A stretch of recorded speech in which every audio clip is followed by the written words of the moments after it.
បាទគោរពជំរាបសួរពុកម៉ែបងប្អូនទាំងអស់គ្នាថ្ងៃនេះក៏ចង់ធ្វើវីដេអូបង្ហាញអំពីខ្លឹមច័ន្ទក្រឹស្នានៃប្រភេទឈើព្រៃណាបងប្អូនឈើព្រៃនេះឈើលេចបងប្អូនហើយសាច់ឈើគឺវាស្ដើងចឹងទេបងប្អូននេះហ្នឹងហើយនេះគឺប្រភេទឈើព្រៃឈើភ្នំបងប្អូនគឺ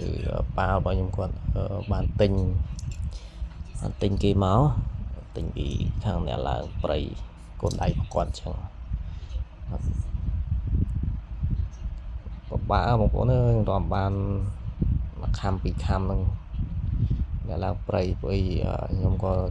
ជាអ្នកធ្លាប់ឡើងព្រៃដូចគ្នាដែរបាទរំតែបានមួយខាំបងប្អូនអើយទៅព្រៃរាប់ខែ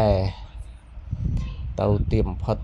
25ថ្ងៃអីហ្នឹងបងប្អូនអើយ25 23ថារោបានទៅ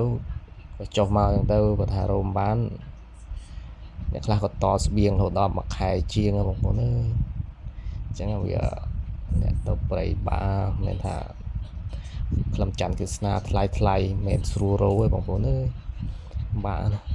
វេទនាក៏វេទនាស្គីវ៉ាន់ឆ្លងភ្នំកាត់ភ្នំព្រៃព្រៃជ្រៅរំតែនឹងបានថាថ្លៃហើយផ្សងព្រេងបងប្អូនអើយទៅព្រៃងាយទេ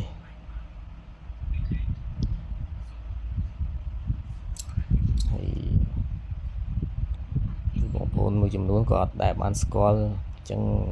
នេះហើយបងប្អូនក្លឹបច័ន្ទក្រឹស្នាណាប្រភេទឈើព្រៃគេឈើលេចណាបងប្អូនបាទវីដេអូមានតែប៉ុណ្្នឹងឯងបងប្អូនហ្នឹងឯងគ្រាន់តែចង់បង្ហាញអំពីក្លឹបច័ន្ទក្រឹស្នាហ្នឹង